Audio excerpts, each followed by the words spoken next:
Bonsoir et bienvenue sur la chaîne du culte du dé. Aujourd'hui, une vidéo sur le dernier pack mythe pour le jeu Horreur à Arkham, le jeu de cartes JCE. Donc c'est le Spectre de la Vérité. On voit ici avec une créature pour le moins tentaculaire, donc on est dans l'univers de Lovecraft. Et c'est dans la campagne de la route de Carcosa, donc le roi en jaune. Et on voit ici un homme qui visiblement est en train de se faire dévorer à la fois physiquement et mentalement. En tout cas, il est en très très mauvaise posture. Et c'est sûrement ce qui va arriver à nos investigateurs durant ce scénario. Alors pour une fois, je vais vous montrer un petit peu plus de cartes que d'habitude, tout simplement parce que le scénario il se déroule à Paris. Donc le Paris des années 30, Lovecraft, c'est les années 30. On voit déjà qu'on a maintenant carrément un petit fascicule comme ça, puisqu'il y a énormément d'options pour le lancement du scénario. Il y a une mécanique de différents rêves. Et là, la grande illustration qu'on voit, c'est la gare d'Orsay. Donc à l'époque, c'était encore une gare, maintenant c'est devenu un musée. D'ailleurs, un des plus beaux musées de Paris. Je vais vous montrer du coup quelques cartes de lieux pour le scénario. Alors ça, c'est le paquet des cartes qui sont dédiées au scénario. Je vais simplement vous montrer les illustrations, et puis on va peut-être s'amuser à lire un petit peu les textes, puisque c'est l'Amérique, c'est l'Amérique qui nous regarde, j'allais dire. C'est assez amusant. Donc Montparnasse, ce quartier est célèbre pour ses cafés, ses bars et fréquenté par toutes sortes d'artistes désœuvrés. Certains connaîtront peut-être la célébrité un jour, mais la plupart sombreront dans l'oubli. C'est vrai. C'est vrai. Montparnasse, beaucoup de cafés, beaucoup de cabarets, on va dire, entre guillemets. Et puis à cette époque, c'était sûrement encore plus vivant qu'aujourd'hui. Montmartre, on voit la silhouette blanche ici, justement de la basilique. Alors vous avez entendu dire que ce quartier était vivant et accueillant, mais les rues vous paraissent étrangement vides. Et on a quelques tentacules ici. Donc ça c'est Montmartre, on en a deux. Souvent quand ils nous mettent deux lieux, c'est qu'on en choisit un. On en tire un au hasard au début du scénario, ça permet un peu de rejouabilité. Même chose pour l'Opéra Garnier. Donc l'Opéra Garnier, c'est l'opéra qui se trouve au métro Opéra, tout bêtement. Et puis vous avez l'Opéra Bastille, un petit peu plus loin et beaucoup plus moderne.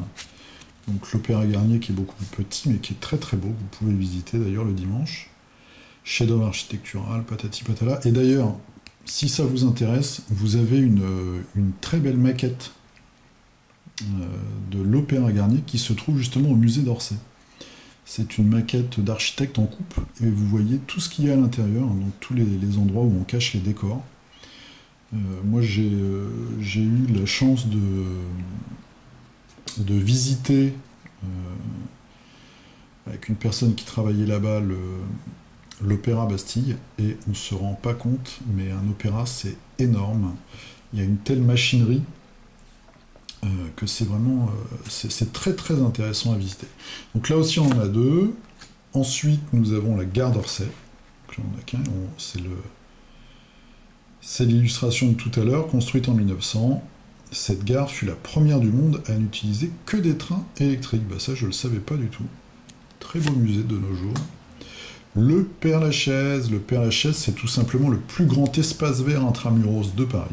Et moi j'habite juste à côté, j'ai grandi à côté, puis quand j'ai dû acheter un appartement, je suis venu dans ce quartier. Et vous avez vraiment ce que vous voyez ici sur le dessin, c'est-à-dire des tombes qui sont explosées comme ça, parce qu'elles sont très très anciennes, et puis il y en a certaines qui sont aussi ouvertes à cause d'arbres qui poussent à l'intérieur. Vous avez tout un certain nombre d'endroits dans le Père-Lachaise, c'est assez intéressant, c'est un cimetière qui est à flanc de colline. En fait, vous montez une colline, et vous avez plein de petites rues comme ça, avec des petits mausolées tout le temps, et puis des tombes. Et il y en a certaines qui sont très très très très anciennes, vous avez beaucoup de grands hommes et de femmes connues qui sont enterrés là-bas. Vous avez Oscar Wilde par exemple, Jean de La Fontaine, Jim Morrison. Donc ça aussi, c'est une visite à faire. Donc, premier cimetière paysager et plus grande nécropole de Paris, le Père-Lachaise est aussi magnifique que troublant. C'est assez vrai. Le Père-Lachaise, le canal Saint-Martin, le Marais, ça m'a fait un peu rigoler le descriptif. Ce quartier historique s'est récemment paupérisé, mais la splendeur de son architecture demeure. Mis à part la place des Vosges, c'est un peu le contraire maintenant, c'est-à-dire que derrière vous avez le Marais, les bâtiments sont pas toujours en très bon état, mais par contre c'est horriblement cher. Donc là aussi on en a deux, et puis après Notre-Dame. Donc je vais pas vous lire la description parce qu'il y a un petit spoil je crois, le jardin du Luxembourg, et puis voilà, il y a d'autres lieux, mais je ne vais pas vous les montrer.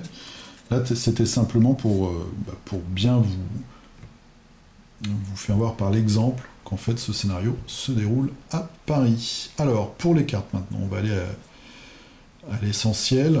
Je dois déjà vous dire que comme le précédent pack, j'aime beaucoup celui-là. Nous avons déjà des traîtrises qui, je pense, sont dédiées au scénario, donc je ne vais pas vous les lire. Il y en a 4, il y a 4 cartes comme ça, et il y a un petit truc en dessous, je suis pas sûr que ce soit différent à chaque fois d'ailleurs. Dans cette campagne, il y a une mécanique de doute et de certitude que vous allez acquérir au fur et à mesure des scénarios, et donc ça joue là-dessus.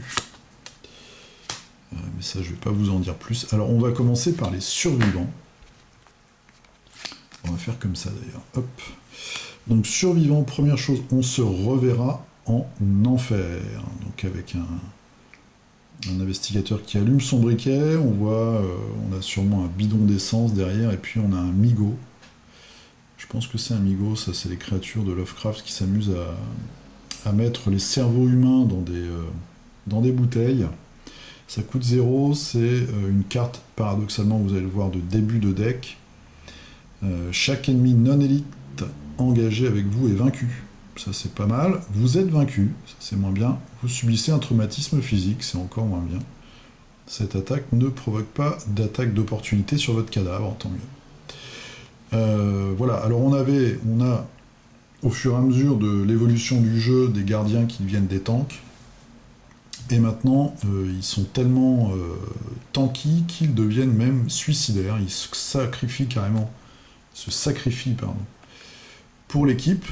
Bon, moi je suis assez dubitatif quant à l'utilité de cette carte. Peut-être quand on arrive à des scénarios avec beaucoup de monstres, enfin qu'on connaît un peu le scénario et plus loin dans l'aventure, mais se prendre dès le début d'une campagne, parce qu'il n'y a pas d'expérience ici, une mort comme ça avec un traumatisme physique, je doute, je suis assez dubitatif là-dessus. Deuxième carte, une amélioration du 45 automatique qui coûte 2 points d'expérience. 4 munitions, vous avez plus 2 en combat, plus 1 en dégâts, et vous ne déclenchez pas de riposte. Donc ça devient, je pense, un peu l'arme ultime. Surtout qu'on a des possibilités maintenant de rajouter des munitions. Voilà, toujours 2 exemplaires à chaque fois.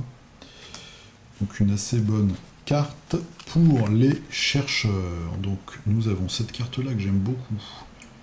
Carte de début de deck, 2 points. Raisonnement logique, à jouer uniquement si vous possédez au moins un indice, qui est souvent le cas pour les chercheurs. Choisissez un investigateur dans votre lieu, soit cet investigateur soigne 2 horreurs, soit il défausse une carte terreur de sa zone de menace. Donc là aussi on voit une évolution, déjà dans le dernier deck, peut-être même l'avant-dernier, dernier paquet, pardon. Les chercheurs, en plus d'être des enquêteurs et des gens qu'on va balader un peu partout, en les protégeant pour trouver les indices, et bien maintenant ils ont un certain nombre d'options de soutien. Ils vont apporter des ressources. Qu'est-ce qu'on avait vu la dernière fois? Ils apportaient des ressources, il y a d'autres choses mais je me souviens plus très bien. Et là maintenant ils vont pouvoir guérir. Donc c'est une évolution du rôle de gardien. Je pense qu'on va avoir comme ça se dessiner vraiment des classes assez particulières de personnages. Ensuite, 4 cartes, je vais vous laisser la surprise de ces cartes. Vous voyez que c'est le même graphisme que la carte, les glyphes archaïques, qu'on devait traduire. C'est-à-dire que c'est une carte qui a la même mécanique que ce qu'on avait sur la potion ou le mélange non identifié de la précédente campagne, Dunwich. En fait, on prend une carte, on fait une action pour donc c'était identifier la solution. Là, il fallait traduire le bouquin. Et après, un peu plus tard, eh ben, on peut acheter une évolution, et le bouquin est traduit, on a réussi à le traduire, on échange la carte, et ça nous donne un pouvoir. Donc ça, je vous laisse la surprise. Il y a 4 cartes, donc il y a 2 options différentes. C'est une petite mécanique assez intéressante. Ensuite, pour nos amis les truands. Alors, pour nos amis les truands, on va avoir cette carte-là, Kuba, avec une illustration assez sympa, mais c'est une personne, je peux pas... C'est Andrei Ougrey. Imprononçable pour moi, ça. Kuba, en combat, on ajoute sa rapidité à sa valeur de combat. Et en cas de réussite avec une différence de 2 ou plus, on échappe automatiquement à l'ennemi attaqué. Alors, c'est un peu particulier, je trouve. Soit on est avec un ennemi super balèze, et grâce à cette carte, on lui met quand même un coup, boosté en plus par sa rapidité, et puis après on s'échappe. Ou alors c'est simplement pour booster son combat contre un ennemi. C'est pas mal, parce que je trouve que ça a 2 utilisations, enfin 2 situations différentes. Donc c'est une carte qui me plaît plutôt bien. Et ensuite, l'évolution de vol à la tire, donc là 2 points d'expérience. Vol à la tire, voilà. Donc 2 icônes de rapidité, c'est rapide. Et cette fois-ci, si on gagne avec une différence de 2 ou plus, quand on échappe à un ennemi, c'est la même mécanique, et bien là on gagne une carte et une ressource. Avant c'était soit l'un soit l'autre, je crois. Pour les jeteurs de sorts, donc nous avons une carte assez particulière que j'aime bien. Flux quantique, avec un icône point d'interrogation, donc on en fait ce qu'on en veut. Mélangez votre pile de dés fausses dans votre deck, piochez une carte, et on retire flux quantique de la partie. Voilà. Donc de la partie carrément, pas de la campagne, de la partie je pense. Bon, c'est pas mal. Et recharge, alors recharge de sort, entre guillemets, c'est une carte à expérience qui coûte 2 points.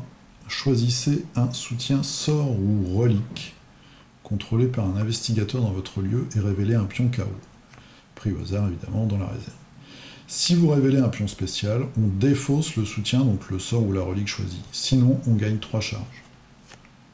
Voilà, donc c'est pas comme les munitions où on peut rajouter, là on prend un petit risque, et on prend le risque de perdre en fait le sort ou le soutien, enfin le sort ou la relique qu'on veut recharger.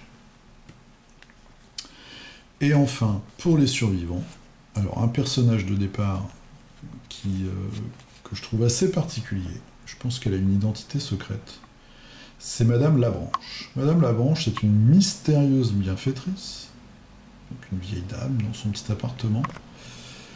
C'est une alliée, c'est un mécène. Si vous n'avez aucune carte dans votre main, inclinez Madame Labranche, piochez une carte.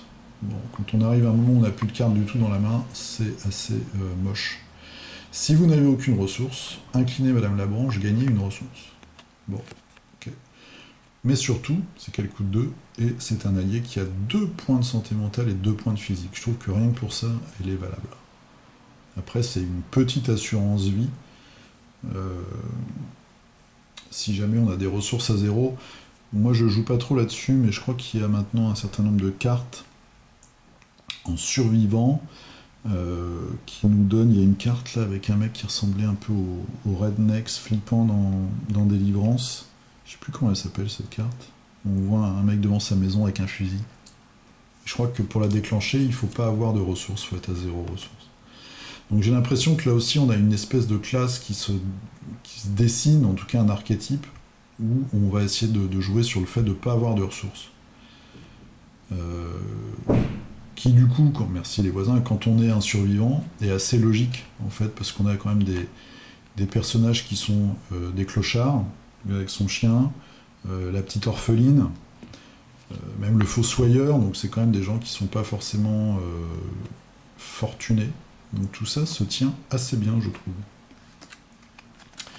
Et enfin, le piège à coller. Alors attention, c'est un piège dimension monstrueuse.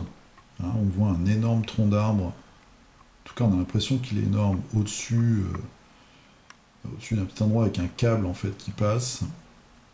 Donc là c'est une carte à expérience, il faut 2 points d'expérience, piège à coller. Donc attachez cette carte à votre lieu. Limite d'1 par lieu. Forcé. Après qu'un ennemi non élite est entré dans le lieu attaché, donc il peut être invoqué je pense, enfin invoqué ou il peut popper, ou alors il peut se déplacer si c'est un chasseur, inclinez cet ennemi, désengagez-le de tous les investigateurs et attachez-lui le piège à coller. Ça c'est la première chose. Deuxième chose, force 2 on va dire, quand l'ennemi attaché devrait se redresser, défaussez le piège à coller à la place. Donc en fait on va ralentir un ennemi. 2 fois de suite, ce qui est plutôt rentable je trouve. Puis j'aime bien la carte. Est-ce que cette fois-ci l'illustrateur a un nom prononçable? Preston Stone, voilà ça va, c'est pas trop compliqué pour moi. Voilà, piège à coller. Donc, si on fait un petit tour, Madame Labranche, j'aime bien parce qu'elle est assez puissante au niveau protection. Le piège à coller, j'aime bien. La recharge, je trouve ça pas mal. Le flux quantique, je suis un petit peu réservé. Bon, ça coûte 1, mais bon, il y a l'icône qui est aussi très utile, hein, point d'interrogation. Vol à la tire, ok, c'est un upgrade. Celui à coup bas, j'aime bien parce qu'il peut être utilisé dans plusieurs situations. Graphique, enfin glyphe, pardon, archaïque. J'aime bien la mécanique de cette carte. Même si je suis, il y a un des deux effets, je suis pas du tout convaincu. J'aime bien le raisonnement logique, qui soigne un peu de folie, ou qui vire une menace. Et puis j'aime bien, ne serait-ce que le raisonnement logique, j'aime assez ce concept. Le Colt, enfin le 45 automatique, j'aime bien cette arme. Et enfin le on se reverra en enfer, pardon, j'aime beaucoup l'illustration. Mais par contre, la carte, je doute. C'est pas une carte que moi je mettrais en tout cas dans un deck. Voilà, donc c'était la petite revue du spectre de la vérité. Je devrais recevoir fin de semaine ou grand max début de semaine prochaine le paquet suivant, donc je vous ferai une vidéo assez rapidement là-dessus. Et puis, j'ai pas eu de bol, je voulais vous faire des vidéos, je vous en ai déjà parlé, sur Malifaux, mais j'ai eu un gros problème sur 2 de mes colis avec la douane, qui ne m'ont jamais rien envoyé comme avertissement pour que j'aille chercher mon colis. Donc j'ai 2 de mes colis qui sont repartis aux États-Unis, le SAV de Weird, donc c'est la boîte qui me fait Malifaux, m'offre généreusement de me le réexpédier gratuitement.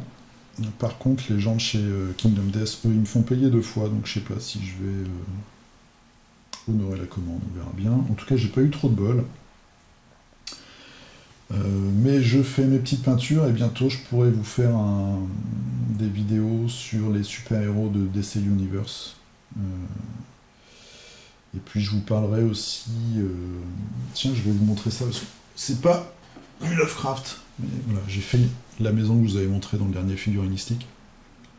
Donc j'ai fini de la peindre, et il y a un petit... voilà, j'ai fait un pentacle, en fait, pour montrer que c'était une petite baraque condamnée, et sûrement maudite.